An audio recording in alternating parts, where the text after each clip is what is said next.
Welcome, tale tellers, for 2 short scary stories today. That's right, 2 little chillers to bolster your day. One involves human trafficking with a twist, and the other one talks about death as a tax time incentive. I can't wait to share these with you. And you might be able to tell, or maybe not, my nose is just a little bit stuffy, so bear with me as I do my best to get these to you.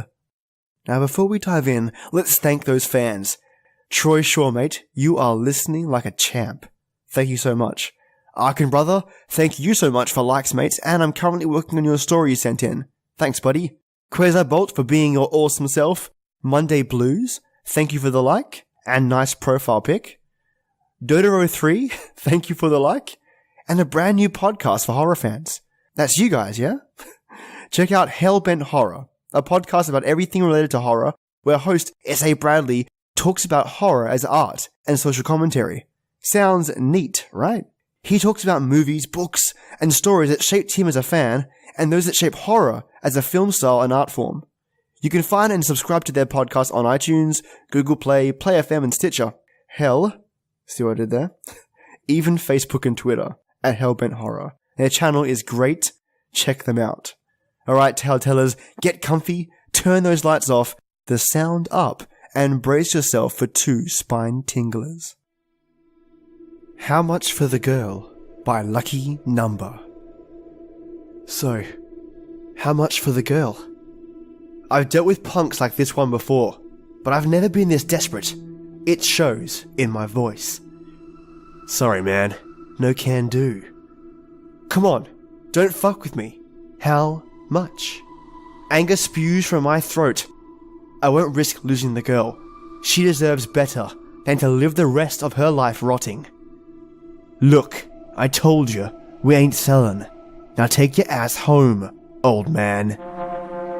My brow furrows. I keep pressing. Don't pretend there isn't a price. Just tell me what it is. I'll pay anything. How much for the girl? You really think she's special, huh? I nod. Well, here's the deal, man.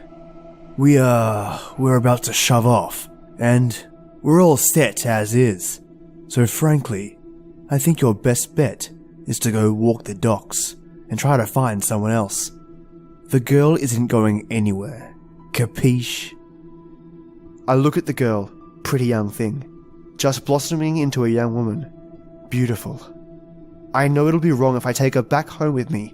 It wouldn't be right. But I can't help what I can't control. Look, there is no one else.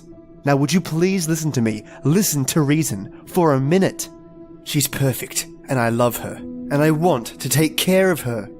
So fuck, how much for the girl, you son of a bitch? Nah, we're done here. Fuck you very much. Have a nice life, Gramps. Oh, and stay safe. With numb eyes and a nauseous heart, I watched the boat begin its departure. The final evacuation from our quarantine, plague-soaked island. I'm so sorry, dear. I tried, but there's no room. I whispered between sobs, clutching my granddaughter in my arms. Now, some of you may not know the meaning of this story, and it might come off a bit strange, especially the ending. But I have an explanation. So, one of the Redditors explains that the story is from the perspective of the old man, right? The Gramps, the grandpa. When he says how much for the girl, it's not I want to buy the girl, but rather how much do I have to pay to take this girl with you? He was trying to save his granddaughter by getting her taken off the island. That is a thorough and succinct explanation. I'm going to give a shout out to Elemental Power for that one. And that story was brought to you by Lucky Number. On to tonight's second story. It's All in How You Look at It by Queenofscots. It's all in how you look at it, Morana told her daughter. Who'd want to rot away in some senior center? And they're terribly expensive. This program is much better. And she hugged her daughter and grandkids and boarded the bus. The bus was silvery white with bright green lettering on the side that said, Back to Nature Senior Incentive Program, and it sped Myrna and 24 other elderly women out of town, out into the country. 3 hours later, it stopped atop Eagle Mountain, and everyone was helped off the bus. They were each given a gallon of water and a blanket by the attendants. Program participants were allowed to bring a backpack as well, with whatever supplies they wanted inside. The attendants got back on the bus, and it sped away. "It's all in how you look at it," Myrna said a few hours later. It was growing cold, with night coming on, and several of her companions were starting to shiver. "It certainly smells nicer out in all this fresh air than at most senior homes." She brought a deck of Uno cards in her backpack and some Lance peanut butter crackers, and she and 2 elderly gentlemen were having a grand time, if a little chilly. The Back to Nature program had been controversial at first, but it was becoming more common these days. The cost of caring for an elderly parent or relative until they died was staggering. Longer life expectancy meant a rising population of senior citizens, many needing full-time care. It was nearly impossible to keep up with the need for senior facilities.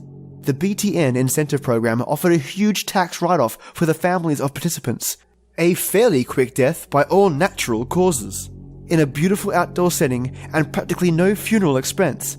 Myrna thought it a splendid idea. Until the vultures began arriving. It's all in how... She began on the 6th day of the program, but she couldn't finish.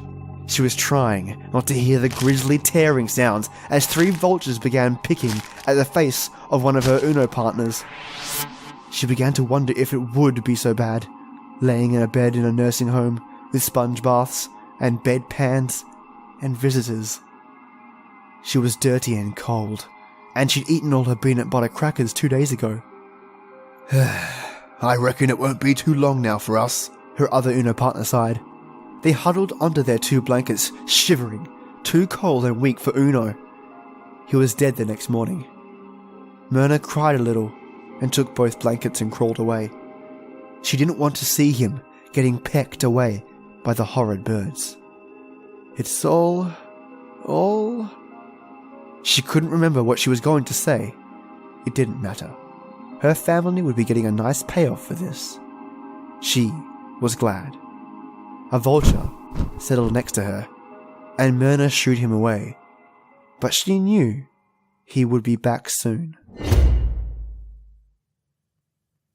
Well, both those stories were fantastic. I'll be doing some shorter episodes after my major creepypasta from last episode. I need a little storytime nap, as it were. Those things take the wind out of me. But I'm working on some more killer stories this week, and I promise you it's worth the wait. Also, if you're listening to this podcast, thanks. It's people like you. Yes, you on the other end are the kind of people that help this community grow. So thank you. And on that note, if you know anyone else who would love creepy stories, has time to kill, and would enjoy listening to an Australian narrate nothing but the freakiest of stuff to them, send this podcast their way. Thanks a lot. So telltellers, it's that time. This is the place where stories live, and you telltellers come to listen. Enjoy your day or night and join me every weekday for our creepy tradition. And as always, till next time.